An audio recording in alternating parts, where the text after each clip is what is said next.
Muy buenas tardes a todos. Sí, yo lo voy a sacar porque si no ya es demasiado implemento para mí. Bueno, en primer lugar, obviamente es un placer poder compartir estas jornadas con tan calificado auditorio, sin duda, lo cual es una complicación para los que estamos de este lado también.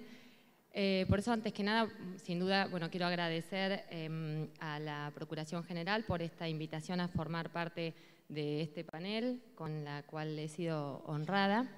Y bueno, obviamente también a la paciencia de todos, que sé que generosamente van a intentar seguir estos pocos minutos que nos quedan. Yo pensaba mientras escuchaba las conferencias que antecedieron aquí de los expositores, sobre todo en relación a muchos de los temas que abordó la doctora Pellegrini, que van a aparecer nuevamente mencionados acá. Y ella vino a hablar del debido proceso en relación a los padres, y yo, como nobleza obliga y la función, lo voy a hacer en relación a los niños. Y como vemos que contenidos que ella ha traído acá, los voy a traer también yo, quizás de alguna manera un poquito distinta, y me parece que esto marca que en algún punto aquello que hace al derecho de los padres también hace al derecho de los hijos. Y me parece que esto es importante para que lo tengamos en cuenta, sobre todo cuando trabajamos en relación a que no estamos en veredas opuestas, ni mucho menos aún tampoco con la administración, sino que en realidad todos hacemos a este principio de corresponsabilidad de que nos habla el sistema de protección. Así que bueno, la idea era hoy venir a traer un poquito lo que se considera que debe servir de marco de debido proceso del niño en este sistema de protección integral. En realidad no nos alcanza si queremos hacer un análisis de esto de una manera aislada, es decir, exclusivamente con las leyes que conforman el sistema de protección, sea provincial como sea también nacional. Y para esto, sin duda, si vamos a hablar de un debido proceso, tenemos que pensar qué es en nuestro Estado democrático un proceso debido. Y un proceso debido es un proceso justo en términos constitucionales, es decir, ya como lo dijo la Corte Interamericana en la tan remanida Opinión Consultiva 17, pero de la que siempre echamos mano, es la extensión de las mismas garantías del debido proceso de los adultos aplicados a niños y adolescentes, incluso reforzados con una serie de principios y garantías propios. Por eso este debido proceso de infancia, si bien trae los mismos ejes, o por lo menos como base los mismos ejes que el sistema de adultos, trae también algunos que son particulares a la condición especial del niño y como una medida de compensación.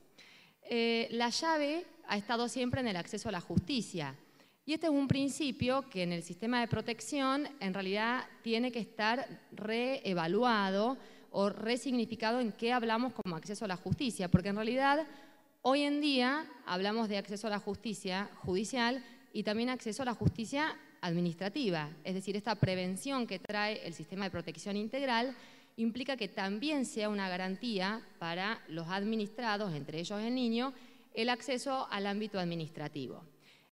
Hay una garantía específica que yo obligadamente voy a resaltar, que está dada por la existencia de una representación propia. Esto que para nosotros, garantía constitucional, no estaría realmente mal que yo me extendiera en esto, estando el doctor Moreno acá, que es quien ha, de una manera más que clara, explicado por qué es la importancia del rol del asesor.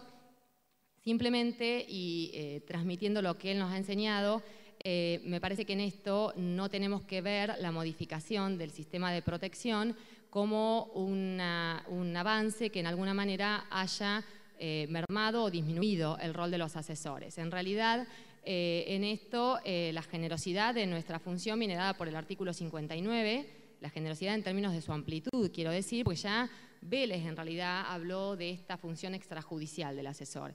Y esta función extrajudicial hoy en día, a la inversa, está reforzada con esta cuestión de ensamble o bisagra que hace el asesor entre el sistema judicial y el sistema administrativo. Entonces, de tal modo que no todas las situaciones de vulneración de derechos van a hallar muchas veces solución en el marco del sistema de protección, como decía el doctor Navarro, y la llegada a la justicia viene a través de la garantía del asesor.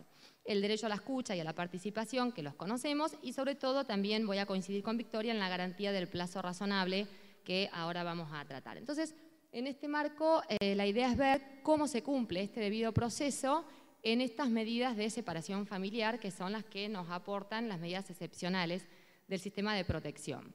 Bueno, la base sin duda, también lo sabemos todos, está dada por el artículo 9 de la Convención, que exige al menos 3 recaudos fundamentales para la separación: la conformidad con la legalidad, la reserva de la revisión judicial, que tantos dolores de cabeza da y va a dar mañana, parece también, en cuanto a cuándo y cómo, y que esta separación sea necesaria en el interés superior del niño. Esto que así solito en un artículo parecía encontrarse en la Convención de Derechos del Niño, pero que debe ser contextualizado en el marco internacional, también la Corte Interamericana lo explicó puntualmente en relación no ya al derecho genérico del niño, sino en relación al derecho del niño en estas medidas de separación.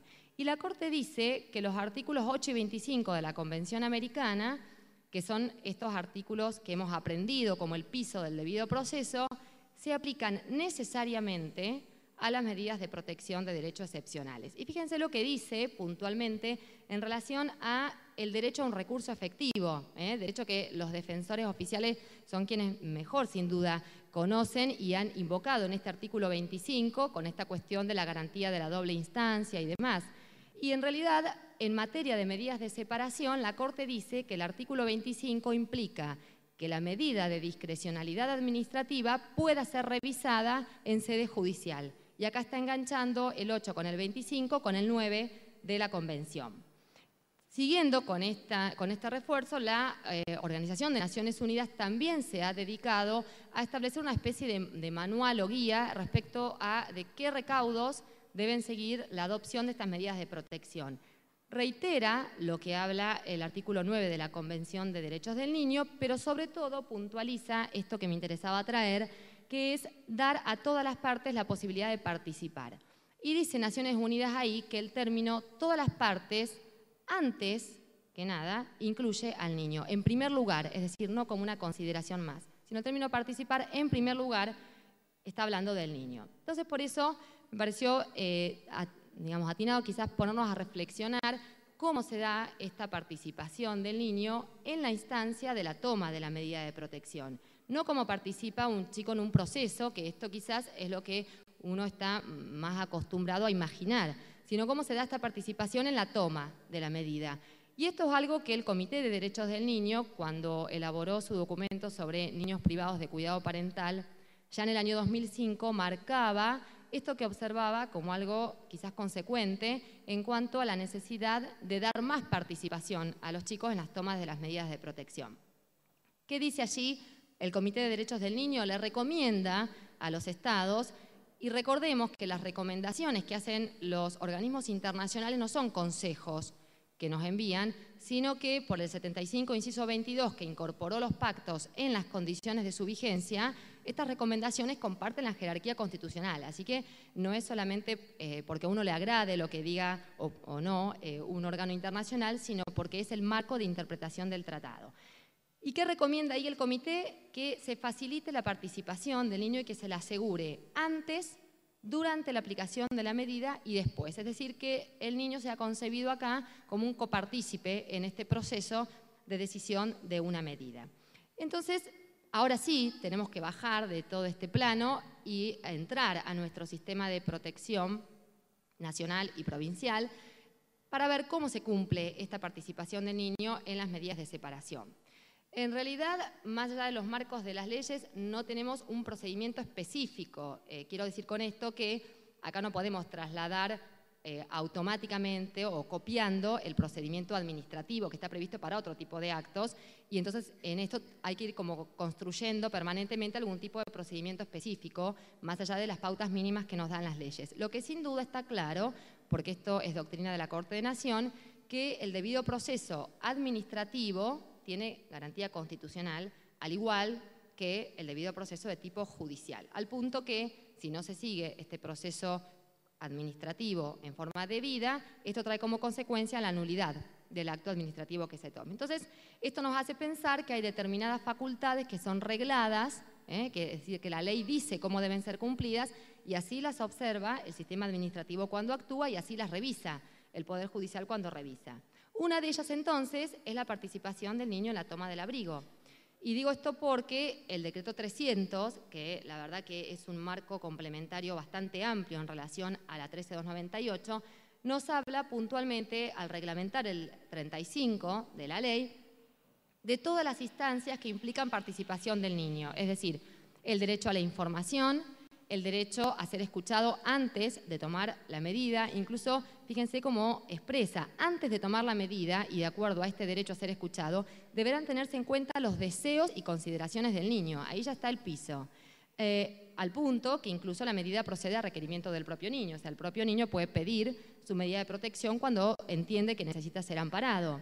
Esto quiere decir que este aspecto reglado hace a este cómo en la toma de la medida de protección y que por ende tiene que ser materia de la revisión judicial.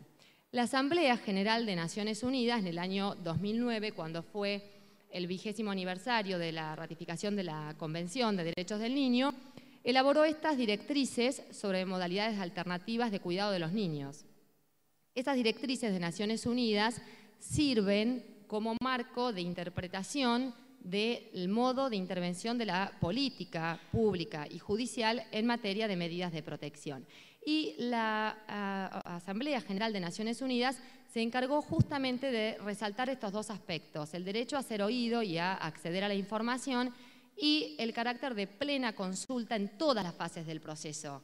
Quiero decir esto no solo en la fase del abrigo, sino también en lo que viene después, que también vamos a llegar. Y por esto pensar en el aporte de la escucha. Quizás antes del sistema también, bueno, los asesores obviamente hemos intentado defender siempre este derecho a la escucha, quizás más acostumbrados en el ámbito de la escucha judicial, en el marco del artículo 12, cuando se toma contacto o en el ámbito del tribunal o en el ámbito de las asesorías con los chicos. Pero también ahora esta concepción nos obliga a tener en cuenta esta referencia de la escucha en lo administrativo.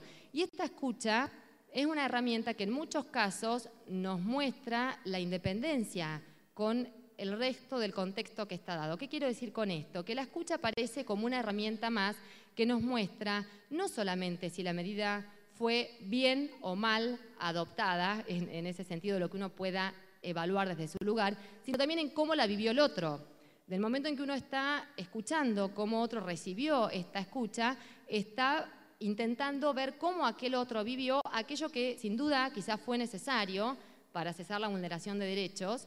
Y yo mientras pensaba en esto estos días, recordaba una entrevista puntual que tuvimos en ocasión de una visita en una institución con un chiquito de 8 años que estaba alojado allí, en una medida de abrigo que sin duda era la más apropiada entre las apropiadas, porque realmente el marco, el contexto en el cual esta situación se daba, hacía necesario el abrigo, prestamos consentimiento con la legalidad, el tribunal declaró la legalidad, esto sin duda es así, pero el hecho de preguntar tiene que ver con pensar, bueno, para vos, ¿cómo vos llegaste acá?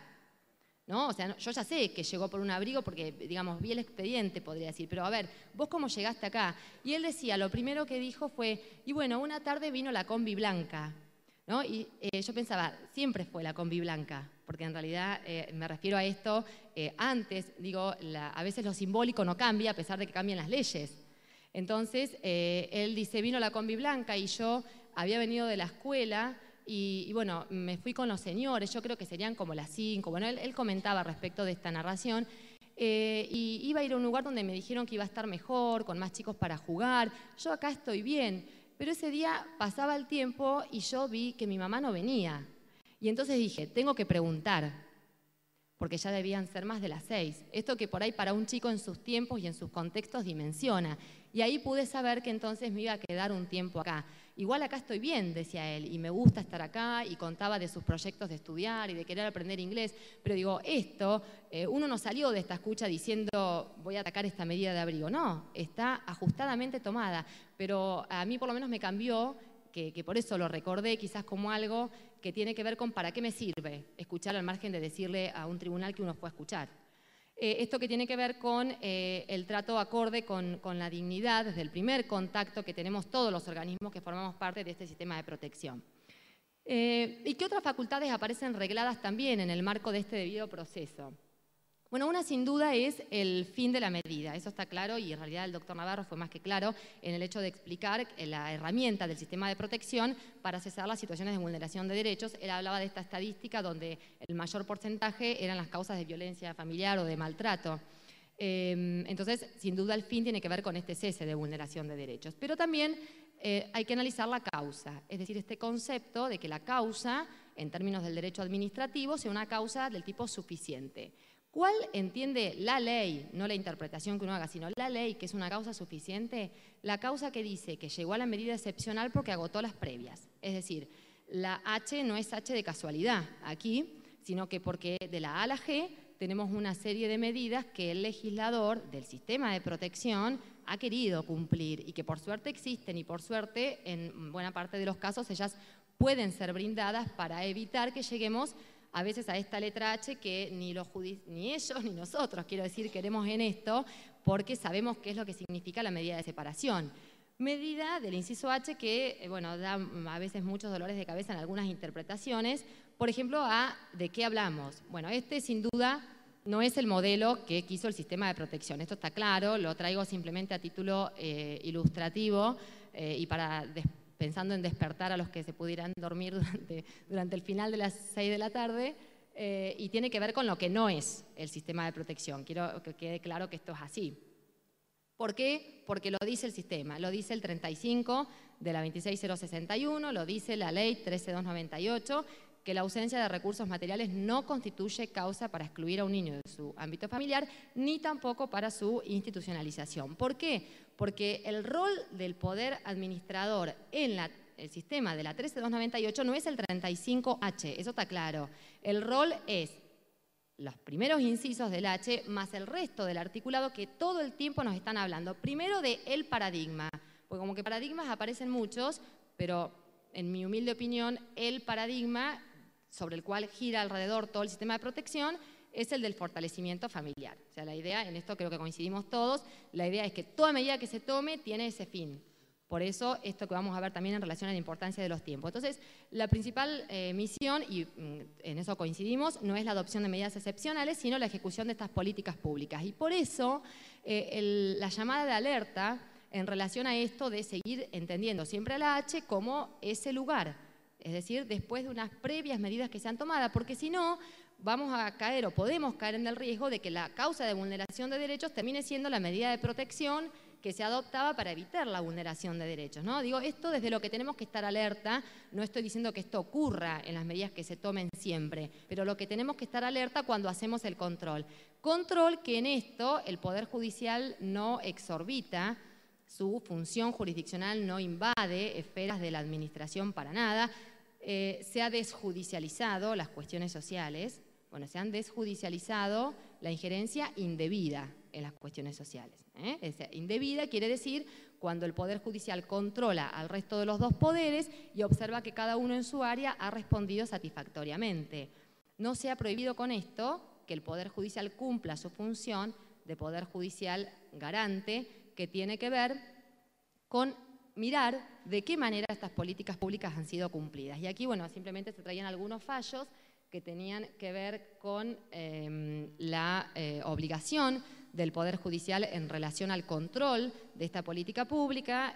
Traje uno, por ejemplo, local, de una acción de alimentos contra el Estado que interpusimos en nuestro departamento judicial, donde justamente aquí lo que me pareció llamativo, o por lo menos para traer, era la concepción de la juez de trámite respecto a que esto no es una causa asistencial de las viejas del patronato por judicialización de la pobreza, sino que esto es un caso judicial. Caso judicial porque hay derechos conculcados que un juez tiene que garantizar derechos, para eso es un juez.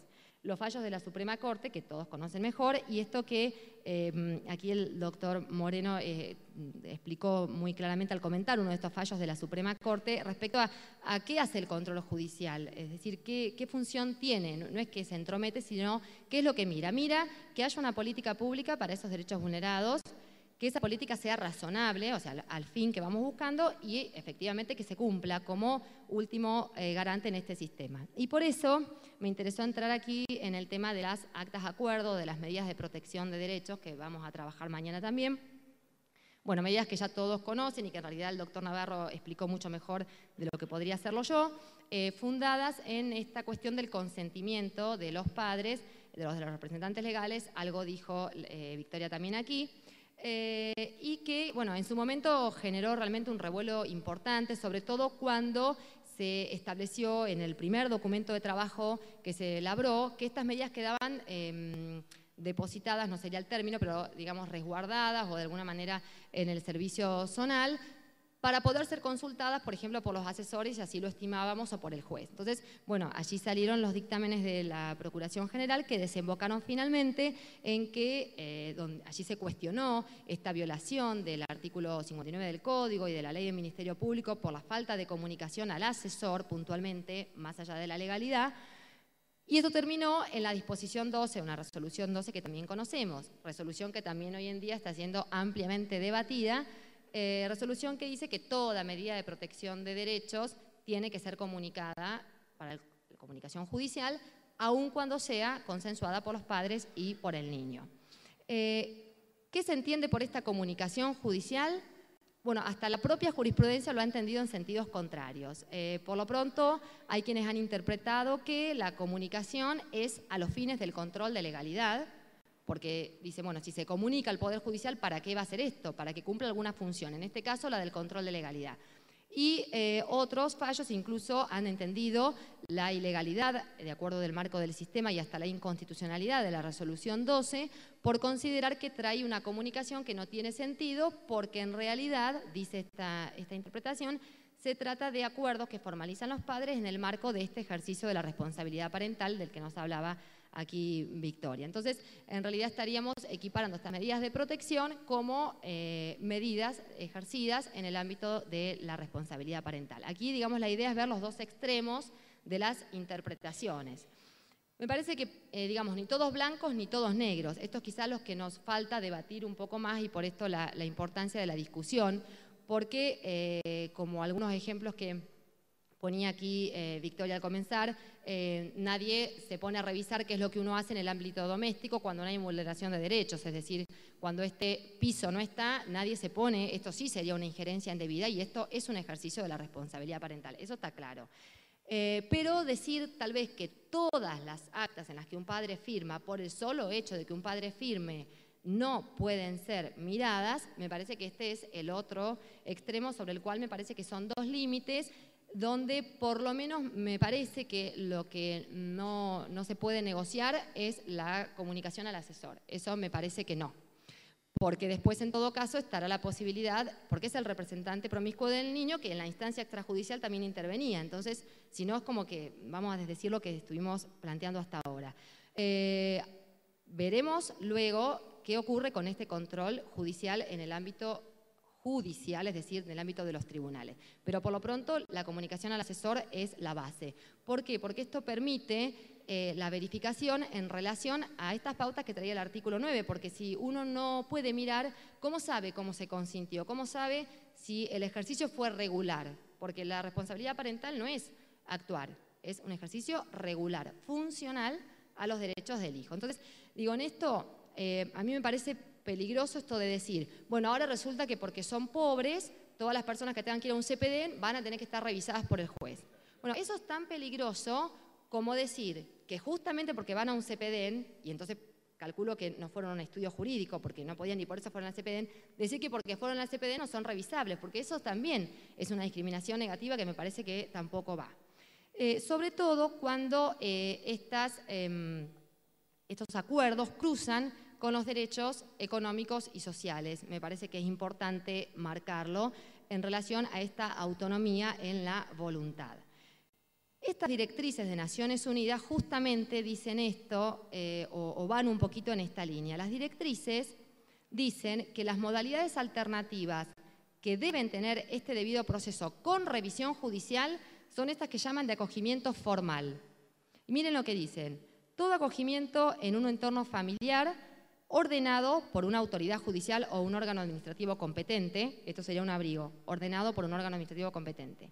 Y todo acogimiento en un entorno residencial, es decir, entornos colectivos no familiares, institucionales, entraríamos aquí, resultante o no de medidas judiciales o administrativas. Es decir, que los no resultantes de medidas también entran ahí porque se cumplen en el ámbito institucional. Esto que marca en relación a que, humildemente desde mi opinión, y no digo que sea la que debe de ser, sino que me permito expresarla, no hay, digamos, un acta acuerdo plena, no revisable, cuando la medida consiste en el ingreso a un ámbito institucional. Esa es revisable cuando tiene que ver con esto que marca también la Asamblea de Naciones Unidas, con los motivos relacionados con incapacidad de los padres, con falta de voluntad, con posibilidad de poder cumplir con sus deberes de guarda y también con la cuestión de derechos económicos y sociales. Y acá, por esto, quiero traer un caso que la verdad lo traigo porque me parece que la resolución que ha dictado hace escasos días la juez de trámite, que es la doctora Rotonda de nuestro departamento judicial, realmente da cuenta de una actitud de compromiso de esto del juez garante que hablábamos al comienzo. Acá se trata de un acta acuerdo donde una madre que vivía en una pensión junto con su hijo de 8 años, una señora que presenta algún tipo de limitaciones, al menos desde lo madurativo de sus posibilidades gracias de actuar, es echada de su casa por su propia madre, que era la que les daba el ámbito de la pensión. La señora termina en la calle y obviamente ingresada en un dispositivo de adultos, donde después de la primera noche se le ha dicho, bueno, acá con el chiquito no puede seguir porque esto no es un ámbito para chicos. En ese marco y en la disyuntiva de ya la pensión no la tengo, sino que tengo la calle o el ámbito institucional, se le ofrece un ámbito institucional para el chico y la señora obviamente firma el acta acuerdo. ¿Qué dice el acta acuerdo? Y vuelvo a decir, todo lo que uno intenta compartir no tiene que ver con marcarnos entre nosotros, sino con abrir la posibilidad de uno mismo reflexionar, porque uno también va y viene en esto de la duda. El acta dice, ante la situación de vulnerabilidad en que se encuentra el niño, que la progenitora no cuenta con recursos para revertir la grave situación económica y social en que se encuentra. O sea, que ya de por sí tenemos grave situación económica y social abajo. Sumada a su condición madurativa, también de ella, se resuelve el alojamiento del niño en un ámbito alternativo donde reciba la contención y cuidados adecuados, mientras que la señora va a otro ámbito institucional de adultos. No se consignan otras estrategias y lo cierto es que en los 30 días del abrigo no se aportaron otras estrategias alternativas. Entonces, ¿cuál es el planteo que se hizo aquí?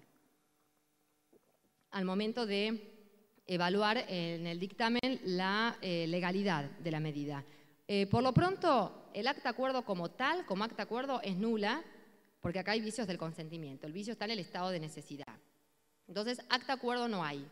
Luego pensamos, si acta acuerdo no hay, entonces, porque no hay voluntad y un chico está en una institución, ¿qué es lo que hay? Un abrigo. Otra cosa, muchas no me queda. Entonces, ahí entremos a analizar la legalidad que tiene este abrigo. Y este abrigo, en la opinión que volcamos en su oportunidad, no pasa el test de legalidad porque viola justamente este artículo 9 de la ley en cuanto a que la ausencia de recursos materiales no puede ser causa para la institucionalización. Entonces, esto se acompañó con una medida de exigibilidad de derechos económicos y sociales que la jueza afortunadamente después provee favorablemente y que tiene que ver con la provisión del recurso habitacional. ¿Por qué digo esto? Porque me parece que si equiparamos a todas las actas acuerdos en la misma situación, nos quedamos sin el tamiz que nos brinda cada caso en particular. ¿Qué resuelve el juez? Que es lo importante acá. Dice que esta medida de protección simple o convenio es ilegal e inconstitucional porque ha también vulnerado el derecho constitucional del niño a vivir en familia del artículo 9 de la Convención.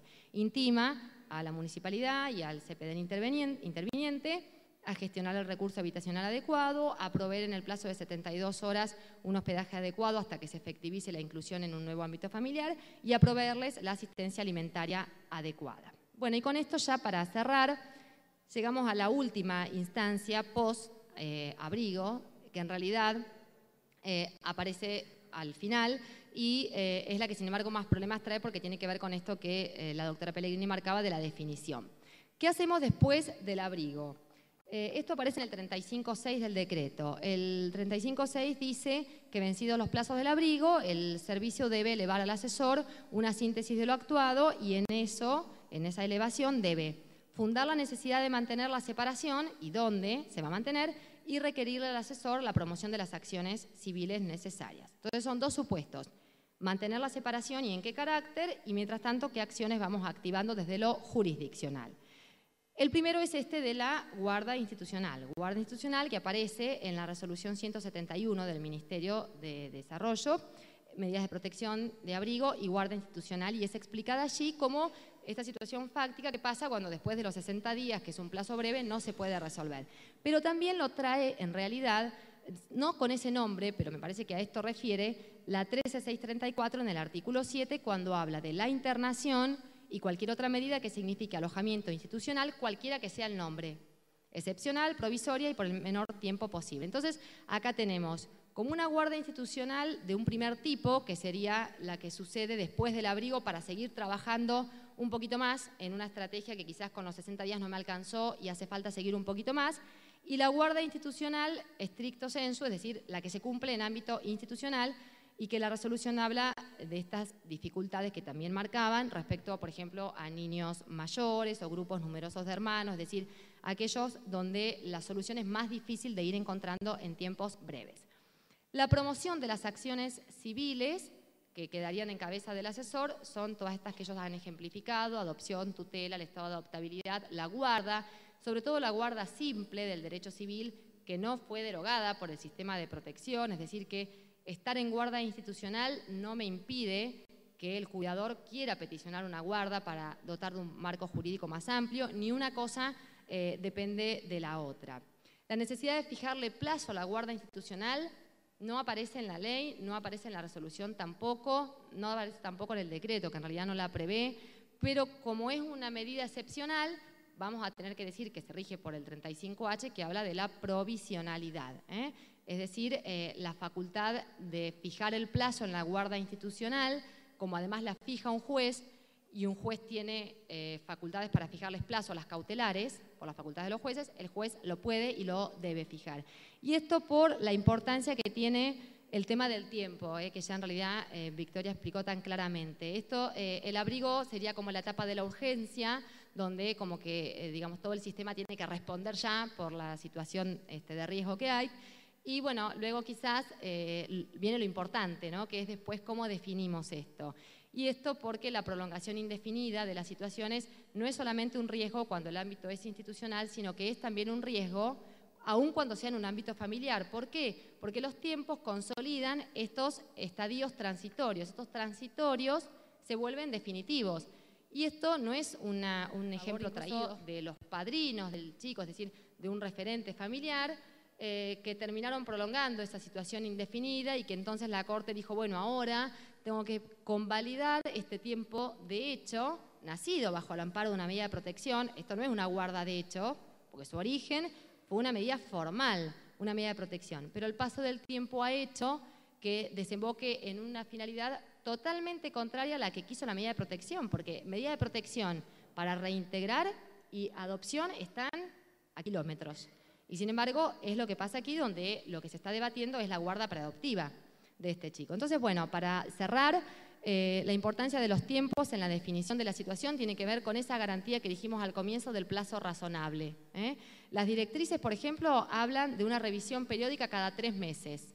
No tenemos plazos, este es un estándar de 3 meses, veremos si es veremos si es más, si es menos, esto es todo discutible, pero la Corte Interamericana sí fue clara en decir que la garantía del plazo razonable rige también para el proceso civil y rige para el proceso de infancia. ¿Y cuál es uno de los 4 parámetros que dice que hay que tener en cuenta para ver qué es un plazo razonable? Justamente este último, la afectación que genera el tiempo en la situación jurídica de los involucrados. Y que hay afectación por el paso del tiempo, sin duda, y que de sobras. Entonces, en esto me parece, por esto coincidíamos con Victoria en muchas cosas que ella había planteado, la necesidad de compatibilizar, por un lado, los tiempos del niño, del resolver lo más pronto posible y sin demora, con a su vez garantizar estas normas del debido proceso. Ella trajo los ejemplos de los fallos que casualmente también había pensado, que tienen que ver con esto de compatibilizar o postergar el ejercicio de algunas garantías para brindar una solución inmediata. Y por esto me parece que quizás lo importante, y con esto ya cierro, es tener en cuenta que la incorporación de los padres al sistema de protección y al debido proceso no es recién en la guarda preadoptiva, sin duda, tampoco lo es recién en el estado de adoptabilidad, sino que ya tiene que ser incorporado esta garantía desde el mismo momento de las medidas de protección, porque entonces después el estado de adoptabilidad se nos hace como una especie de maxi juicio también.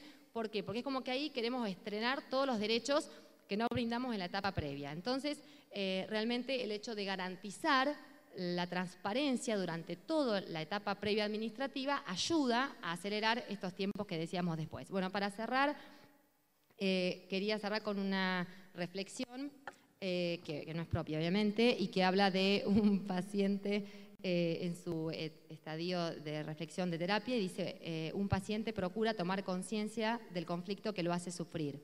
Necesita rememorar, atrapar ese tiempo y esa temporalidad no dominada.